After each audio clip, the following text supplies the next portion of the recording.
This is WZRD Chicago 88.3 FM. And we have with us jazz pianist Rob Clearfield. Hi, Rob. How are you? Hi, I'm doing well. Thanks for having me. Thank you. So, are you Chicago based? Were you raised in Chicago? I am originally from the Chicago area. I grew up in Oak Park, Ah, and then after high school, I moved to the city. I went to Roosevelt University for a couple of years, and then I lived in Chicago for the first several years of my adult life, first several years of my professional life. And then in 2019, I moved to France, which is actually where I'm joining you from right now. oh, yeah. I did see on your website that you have a concert in two concerts in Paris, right? In September. That's correct. Yeah. But you are connected with a lot of Chicago area artists, so such as Farid Haq and Christina Akuschek. Yeah, that's right. And Grajina actually remains a very close collaborator who I still work with quite a bit. So yeah, I was in Chicago for several years and I still come back uh, at least once a year, sometimes more. I was just there this summer supporting the release of a new record. And so yeah, I'm trying to keep my connection to the music community there alive. Hmm. So you were supporting the release of a new record of another artist?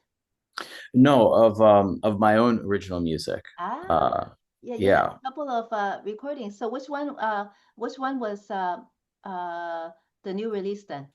So the new album is called Voice in the Wilderness, and it came out at the end of May this year on a French record label called Jazz and People. And yeah, so I had a nice amount of shows in support of that this summer around the Midwest, most notably perhaps in Chicago at the Green Mill, and a few shows in France. And then there are still a few shows to come with this project in the fall in Europe. What is the jazz scene in France compared with the jazz scene in Chicago? Yeah, well, there are a lot of great musicians in both, Mhm. certainly. I would say, um, yeah, how to compare? Um, I feel like from my experience in Chicago and more generally in the United States, that people play a wider variety of music. And some of that is by choice, and some of that is sometimes by necessity to make a living. But most people I know in Chicago and also my friends in New York, my friends in California, a lot of them they play jazz, and within the jazz world, they play different kinds of jazz, like straight ahead jazz, more standards, also more original music, more modern music, sometimes getting more avant garde. And then in addition, a lot of them also play other styles of music, maybe pop music, maybe hip hop music, maybe classical music. And in France, from my experience, people specialize more. People kind of get in their lane and stay in their lane. And so most people that I know who play jazz in France, they don't really play other kinds of music. And even within that, sometimes people will be in just a couple projects of original music and that's it. They don't play as many pickup gigs or as wide a variety of things. And both things have their advantages and disadvantages, I would say. Such as? Well, when you play different kinds of music, you have to learn different things. And and so for example, if like jazz music, while most jazz music in a modern setting is is not really meant to be danced to, nonetheless, the rhythms that we play from at their origin, they all come from dance music. And there's a strong groove attached to the music. And so even though when I'm playing my original jazz music or maybe my friends' original jazz music, we're not intending for people to dance. Nonetheless, I want the groove to feel good. And some of how I've learned how to do that is playing in situations where people are dancing, where I'm playing pop music or I'm playing funk music, and it's not really a concert setting. It's a party. People should be dancing. And learning how to feed off of the audience in that way, seeing how they react to things, see what gets them, up on their feet, see what makes them leave the dance floor also. You learn to, that's a learning experience. And I can carry some of those lessons into a more modern jazz concert setting, and vice versa, because I've played more music that's like, quote unquote serious, certainly music where the audience is seated and is going to be quiet. That's a different skill. And I would like to think that some of the things I've learned from that, I can bring to a more pop situation. And so that's a big advantage of playing different kinds of music. Also, you meet more different people when you play different kinds of music. At the same time, having been in France now for about 6.5 years, I've been playing a much higher percentage of just jazz since I've been here. And yeah, and for me now, having had a broader base of things when I was younger, um, it's kind of nice to be able to focus on one thing for a few years and to delve a bit deeper into that. Because when you're playing tons of different music that's all like very diverse, and maybe you're a bit busy with it, it can be hard to take a really deep dive patiently to be like, okay, well, I want to study this thing, and it might take me several months to really go deep into it. And here I have a bit more of the time and space um, to go down some of those rabbit holes within the world of jazz. So I've been enjoying that. When you delve deeply into one type of music and then make it become your part of you, uh, do you find that it's easy as a result to uh, shift from one kind of music to the other, depending on the audience mood, depending on the situation? Maybe there's a dance floor, a semi quasi place where there could be a dance floor, and then if maybe there's one couple that gets up to dance, and then uh, would you be able to shift from straight jazz into dance jazz in an instant? Because I've watched you play the piano, and to me, it seems that it would be very easy for you to do that. I'd like to think that I'm quite ready to do that. But at the same time, I do also feel like, yeah, I mean, I strive to be prepared for whatever the situation calls for. And for me, it's refreshing to one day play, maybe a standards gig, and then the next day to play something that's maybe much more out there, more modern, and the day after that play a pop gig. I enjoy the variety of that. It keeps everything fresh for me. I do feel like though um, there is sort of a give and take though with the audience, in that if I'm in a band where the whole thing is to play, let's say, more of a concert setting Mhm. with a seated audience, and we've prepared music for that, and most people are there for that and enjoying that, and then one person gets up and wants to dance, we might not change for that person, because we're responding to the other 50 people or 200 people or however many who are there who are not getting up to dance. Right. And so, it's which is not to say that I ignore the audience, but that we're not necessarily there to do whatever they ask of us, but it's a give and take in that way, and there can be tension and release in that relationship, certainly. Lately, we've seen a lot of Brazilian influences in jazz. How has Brazilian jazz influenced you? Hmm. That's a great question, and not something that I've been asked as much. I mean, to be totally honest, my relationship with Brazilian music is not. super deep. It's not something that I mean that out of respect and humility, because I think Brazilian music is incredible. And one time I had the opportunity to go down to Brazil and perform with a band for about 3 days. We did like three concerts. I guess we were there for 4 days, and it was amazing. And I heard some local music that blew me away. But I haven't, as a player and as a student of music, I haven't done a super deep dive. I've learned some songs and I've listened to some recordings and I love the stuff.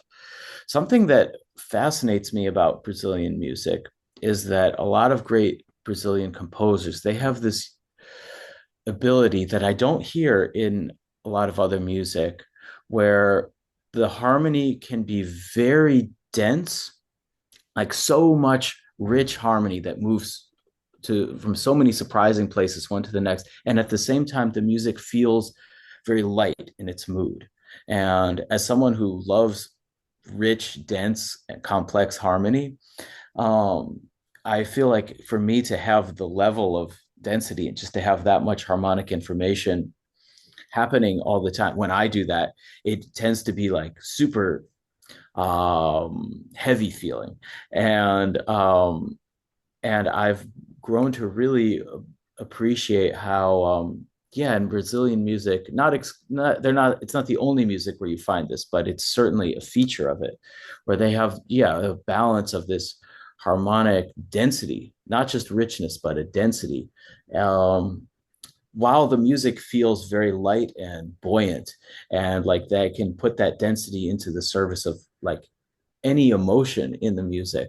And so that's something that really inspires me, and to try to have, when I have something that's more harmonically dense, harmonically complex, to have that not demand a heavy mood, but that I could still take that emotionally in different directions. So that's something I'm striving to do, inspired by Brazilian music.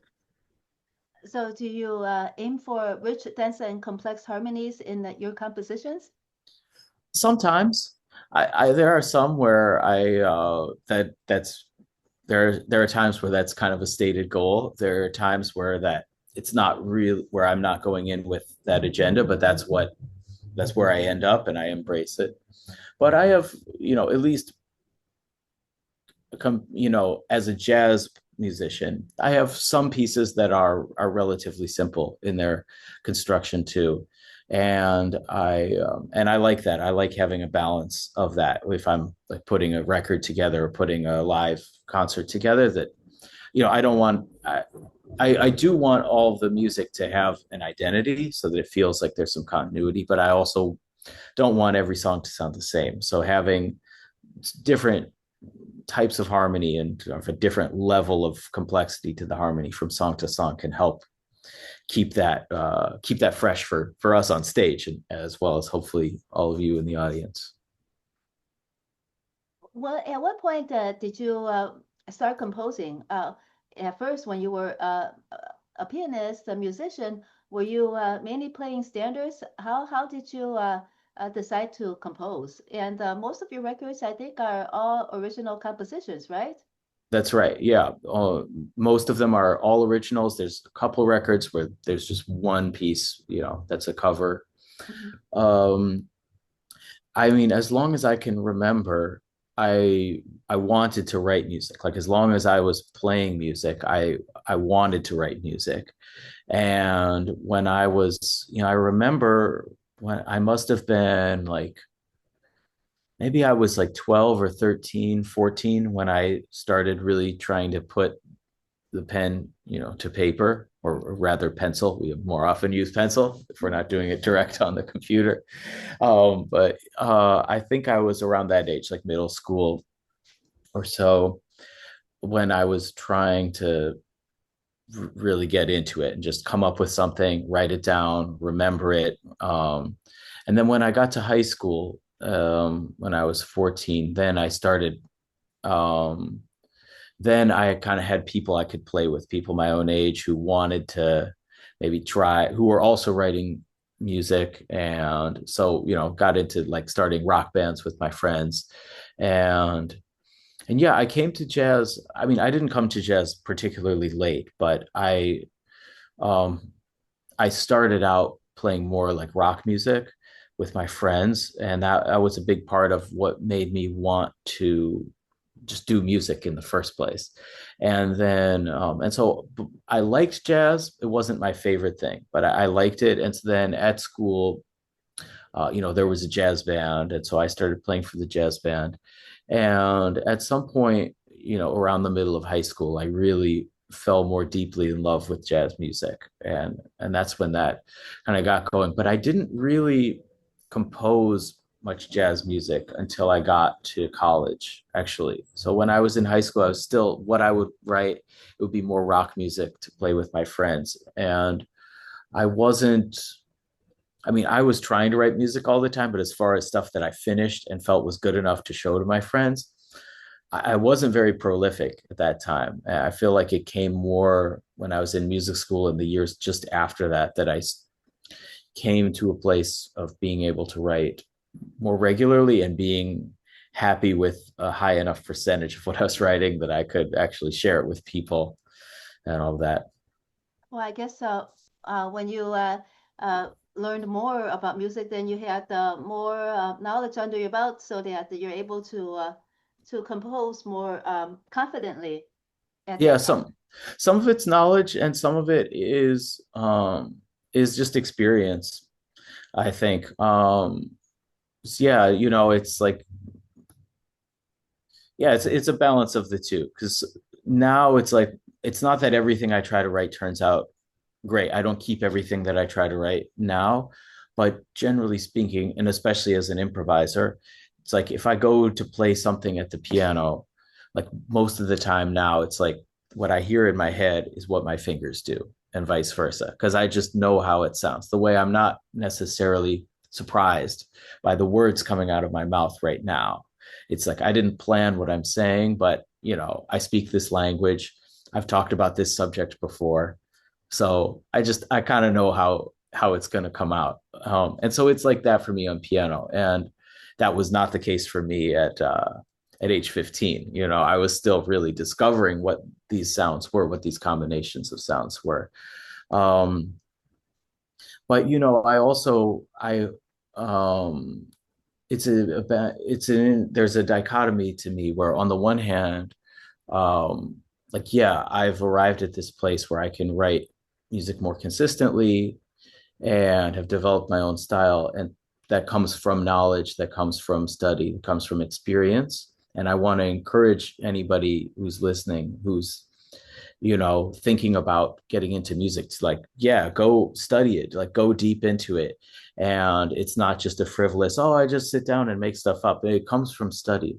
But at the same time, I also hear from young musicians and from students all the time. They're saying, oh, I want to compose music, but first I need to study music theory, or, oh, I someday when I'm good enough at my instrument, I'll compose music. And that is not the right approach, if I may say. I mean, not that we all have to have the same approach, but certainly when it comes to music theory and really theory about other things, I've talked to people in other disciplines about this, like that often, like, the analysis comes later, that like people do stuff, like somebody writes a song, and or they write an entire lifetime body of work, and then people come along later and say and analyze it, and certainly um there are a lot of people who are, in the conservatory sense of it, untrained, who have been great musicians and very influential, certainly in the world of pop music and rock music. That still remains the norm, that a lot of people are not necessarily trained or even musically literate. Like, just as one example, certainly the Beatles in their time were not, they didn't go to music school, they weren't reading music, and they didn't necessarily know, like, oh, well, this chord, this dominant seventh chord leads to this chord, which like puts us in the key of this, which is like, so we've modulated now to the four, and it's like they aren't thinking in these terms at all. They aren't speaking that. Language. They're not using that vocabulary at all to describe their music, and certainly that was the case with a lot of early jazz as well. Even though it was quite sophisticated, The terminology they were using, the framework for it was not connected to this kind of like conservatory European kind of vocabulary and system. So this was kind of a long answer, but just to say that if you're out there and you're like, oh, I want to write music, but first I need to whatever. No, you don't. You can write music right now. And then change it afterwards, later. There's always room for improvement, but write it first before it disappears on you. That's right. And yeah, just like write it while you have the inspiration. And even if you don't finish it, just like get the first idea down. And yeah, same with just as though you're writing a story. And it's like you've got an idea, write that idea down. And like whether you develop it and finish it now or in a year, cool. And whether it's a masterpiece or it's just an idea that you end up throwing away, that's part of the creative process. Are there any harmonies or melodies that resonate within you that are always there that you apply to your work? Hmm. I don't know if there's something specific that I could describe in like that I could describe in words. I mean, certainly I have like there are things that I keep coming back to. Like as a player, more so as a player than a composer, um I really like the blues and I like blues music and I that was definitely something that was around a lot when I was growing up.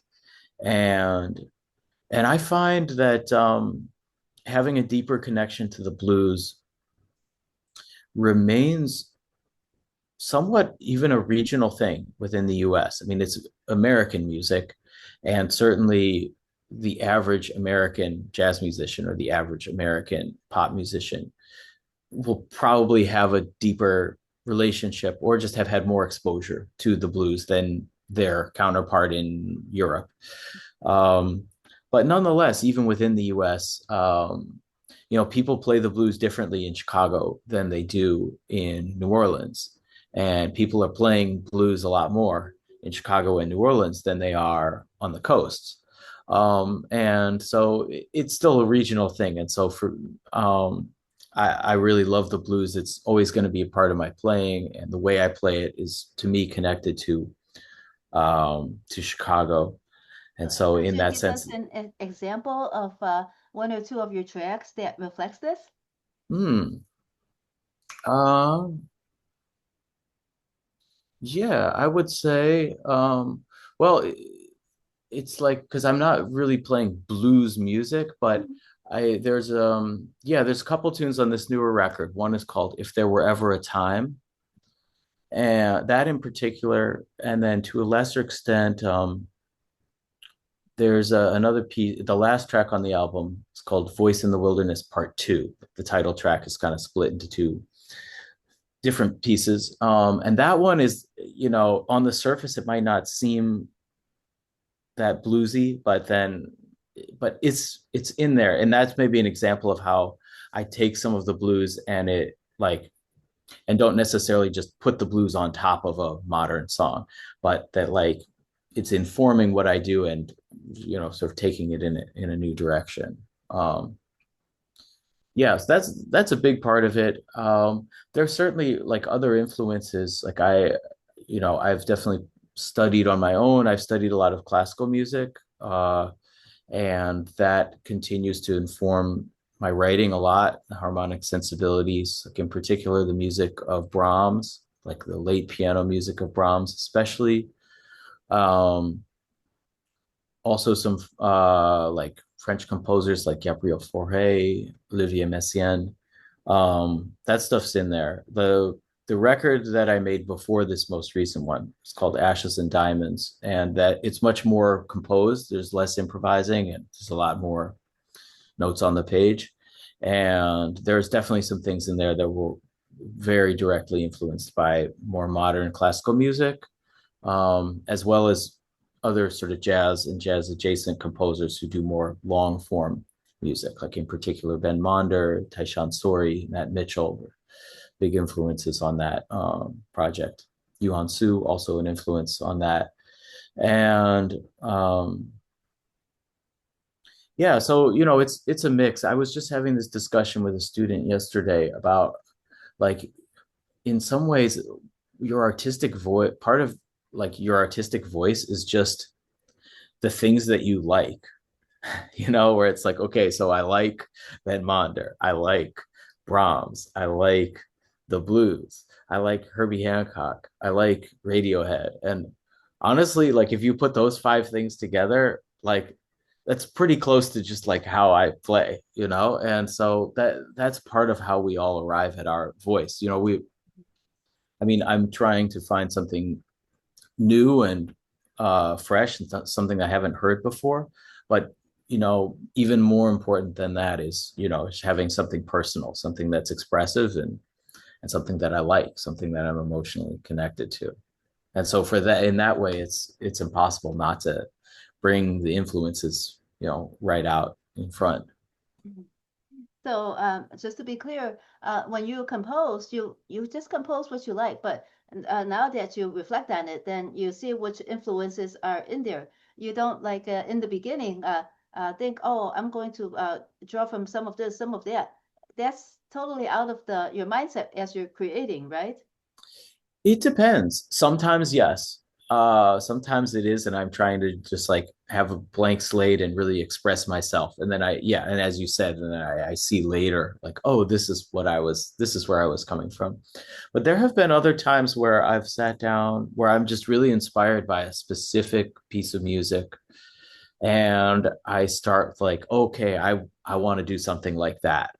And it's interesting because sometimes what I end up with it would be unrecognizable as like where I got the idea from, Mhm. but that's okay too. It's just a tool for getting the creative flow going.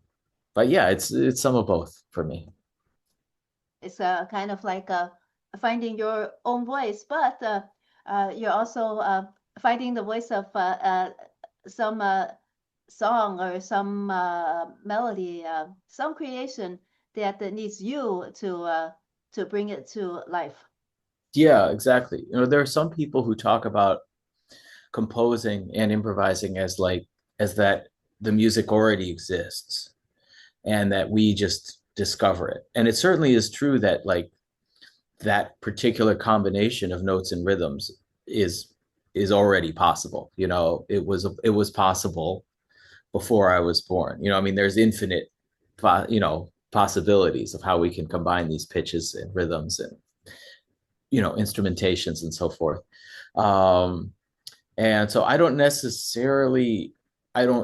think about that subject on a daily basis, but I certainly can't deny that it's true that like all the melodies that are on this album I just released, like they were all possible before I played them. And so it's more of just like I just discover them, or I borrow them, one could even say. Mhm. When did you discover that you wanted to be a musician? Yeah, so when I was 13, Hmm. I had already been playing piano for several years. I took lessons as a young kid, and Did you enjoy it? Like when you started the lessons, did you enjoy it? Did you want to play piano, or did your parents say, you need to learn how to play the piano? so at the very beginning, I wanted to play piano. And then there were some times between when I started around age 5 and then at age 13, where I'll pick up that story in a minute.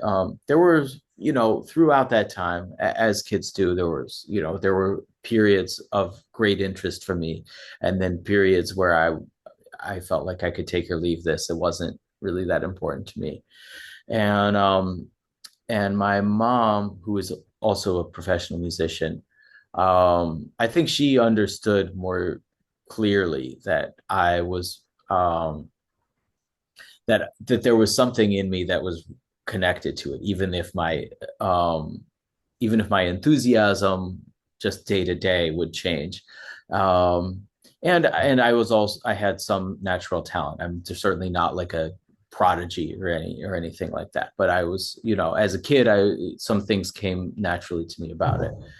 And so with all of that in mind, she was like, yeah, you can't quit yet. It's like maybe when you get to high school, we can talk about like if you want to get into something else instead of music. But just keep going with the lessons and until then.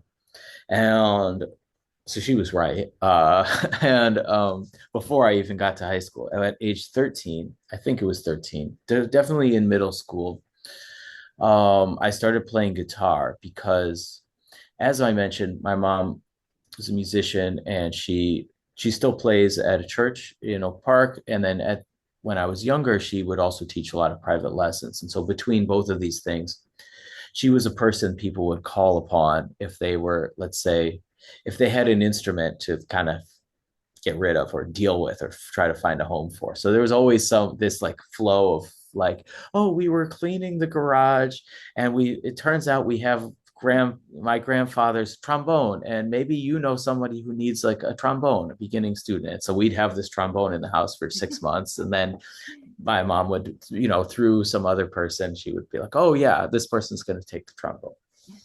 So at some point a guitar emerged, and it was like a terrible instrument, like almost unplayable, really, like not even a beginner instrument, just kind of in disrepair. But I was so into it and I liked rock music already. And so, obviously the guitar is the thing for that. And so I just got so excited about the guitar, and even just learning the like simple beginner chords on guitar was so uh just rejuvenating for me and inspiring. And so it got me excited about the idea of having a band and trying to find friends to play with, which I hadn't really seen how that would happen in a practical way yet for myself. And but then it also kind of showed me that like I could, everything I was trying to play on guitar, I realized that after a few months, like I could actually play all of that on piano already, like way better Which because, seemed to sound better for you when the music was played on the piano or when it was played on the guitar? well, I wanted, it depended on the material, but what I discovered is that if I had an idea that was anything beyond just the very simplest chords, that it was really hard for me to play it on guitar because I was a total beginner. And that it's like I've been playing piano for 8 years already. And so it's like, oh, well, this is like not that hard on piano. So it sounded better on piano because it was being played better. I guess I'll put it that way. Um, in the hands of a great guitarist, it might have sounded even better on guitar. But so that kind of got me more inspired about piano because I saw it kind of showed me how much fun music could be. But then also that like I'm already like a few steps ahead on piano, so that's even more fun right away. And so that was really, I'd say, within a year from that, I felt like I want to be a professional musician of some kind. I didn't necessarily know like piano will be the primary instrument my whole life. I didn't know I was going to be looking to be more of a jazz musician. That came later, but I knew that I wanted a life in music at that point, and for that to be that I didn't necessarily want to pursue anything else professionally if music was going to be possible for me. So did you take your piano lessons from your mom? I did not, which was another smart decision by my mother, who is a good teacher, and I overheard, hundreds of piano lessons that she gave in the house. But now I can see, like, as an adult, and even though I don't have kids, just being an adult, I can see how it would be so like it would be challenging for me if I was to like give a weekly lesson to somebody that I lived with, because it would always be the thing to be like, oh, but this week, like I'm so busy with this, or you're so busy with that, or we're tired today, let's do it tomorrow. And so it's like, um, but yeah, it's like when you take lessons from somebody else, it's like that stuff doesn't matter. It's like unless it's an emergency, then it's just like it's 3:30 on Tuesday. We're going to the piano teacher's house. Like that's what time it is. And it sort of got some consistency. And then, and also it's like it gave my mom like a 30-minute break from, so not that that was what she had in mind about it, but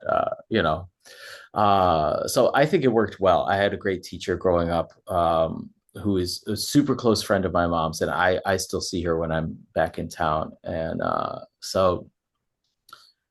yeah, she was my teacher for like all for my whole childhood, and yeah, so that was good. Were there any teachers that became your mentors as you composed, or you handled the compositions on your own? Yeah, I didn't study composition very much. I had so and it's interesting. I didn't even really have a like jazz piano teacher until I went to music school. Like I had this piano teacher, my friend Terry, uh, who was coming more from classical music, but played other kinds of music too, was very open. I could bring anything into a lesson. Um, and so I studied with her. And then when I was in high school, I studied jazz improvisation with a couple other people in town, um, who had like a private school that they were doing for that. And but they weren't necessarily piano players. And then there was a music theory class at school at my high school, but that was more of like classical theory. And so I kind of was taking like this improvisation lesson and my more sort of general piano lesson, and then this classical theory lesson, and trying to put it together myself and synthesize that information myself. And which worked okay for me. But certainly when I got to music school and I had a dedicated like, jazz piano teacher for a couple of years, that was also, of course, very, like that was great. And I learned a lot of different things that way. Um, yeah, when I was in music school, there was one, there was a required class called Jazz Composition and Arranging, which was taught by a great trombone player and composer named Tom Garling. And the class was more focused on large ensemble music, and a good part of the class was teaching everybody just how to voice chords, which the piano players in the class already kind of knew a lot about. So but the writing projects for the class were very informative, but it was still not really a forum to bring in all my original stuff. It was more like, hey, so we have this assignment to write an arrangement of this standard for this instrumentation. And then next month, like, okay, a longer arrangement for like a larger ensemble of, this kind of song. Um, so it was more of like the craftsmanship and less about finding a voice as a composer, that class. So yeah, I've really been more yeah, kind of worked on composition just on my own. Is playing classical music or writing? Uh, is classical music harder to play than jazz improvisation, or not necessarily, or is it the other way around? Yeah, it depends who you ask. It's like I mean, I at this point I find it easier certainly to play jazz music and to, improvise on jazz music. But that's because I've been doing it professionally for like 20 years. Mhm. And I think if you ask most classical musicians, they are terrified to improvise, on stage, at least. And so, yeah, it's a different skill. And in some ways, like, they can sometimes be thought of as being close together because, the just of the richness of both kinds of music, um, and then being not super new art forms, even though they're new in the grand scheme of, human history. But compared to like, let's say hip hop music, which a lot of people point to as like starting in the late 70s, early 80s. And so with jazz music, we're talking about more like the beginning of the 20th century, maybe even a little before. So that's a much older art form. But nonetheless, I feel like sometimes jazz and classical music are like the most different, in terms of what's required of the players. And certainly, if you're a musician, like a skilled musician who doesn't improvise, then it's going to be hard if you start improvising on material that's very complex. It's going to be much easier to learn how to improvise if you are dealing with material that's simpler. And so jazz is not like a great forum for like beginning improvisers because there's just more complexity to the music. Like the harmony is moving a lot. There's a lot of language that, like musical vocabulary that you're expected to have together. The rhythm is not straightforward if it's not what you already do. And so, yeah, but nonetheless, I mean, for me, it's certainly much easier and came more naturally to me than playing classical music. And I find it, I love classical music. I love studying it. I love listening to it. It sounds stressful to me to play a concert of like very demanding music that's like very technically demanding. Um, uh, and where you and to like just nail it all. It's like I don't know, it's a lot. And to find something personal in there, it's more subtle to find your own voice. Whereas when you're improvising and you're playing your own original music, it's like it's automatically your own voice. Even if what you're doing isn't super original, it's by definition, it's like you're creating it, and that's your artistic voice. And that resonates with me a bit more. Voices in the Wilderness. So, what wilderness? Um, it's open to interpretation. Really? But I think I'm not necessarily trying to evoke something about the natural world. I'm more just sort of being like uh out there, um just like yeah, it's like I'm in my apartment right now and like things are pretty calm. I feel pretty safe, you know, and it's just like okay, my neighborhood is pretty safe. But nonetheless, it's like you walk outside the door and it's like, who knows what's going to happen? Who knows who's going to be out there? And I don't mean to say that like, and that's not just in a negative way. It's like you could walk outside and it could be like some wild party that's super fun, but it's still like that's the wilderness, or maybe it is kind of confusing and or stressful. Um, but yeah, whether you think of that in terms of yeah, like nature, like sort of wild, untamed nature, or more of like an urban kind of, or just like sort of the manic kind of nature of human beings when they get together sometimes. Um, yeah, Urban that's the life. wilderness. Yeah. So yeah, it can be urban life, it can be country life, but just like the stuff out there that's out of your control, that's the wilderness. And so the idea is, yeah, just like trying to find my voice, like just here I am presenting my voice, just amidst the cacophony of the world that we live in. Voice in the wilderness. Well, if our listeners want to learn more about you, Robert Clearfield, where should they go? They can go to my website, which is robclearfield.com, and they can find all of my original music on Bandcamp. Some of my records are available exclusively on Bandcamp, and some of them are on streaming platforms as well. But certainly, if you want to support in a more direct way by buying a download or ordering a CD, ordering a record, ordering a book of scores, Bandcamp is the place. Um, I'm for better or for worse, I'm on social media, and I post about shows there. So yeah, I get back to Chicago usually once, one, two, three times a year, and I'm planning to be there late February, and I'm sure that I'll have some shows uh, happening then. Okay, shows deriving from your album, right? Your music.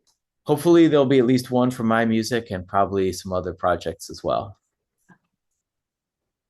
Thank you so much, Rob Clearfield, for joining us, and thank you for all your insight. Yeah, thank you so much for having me. This was really fun.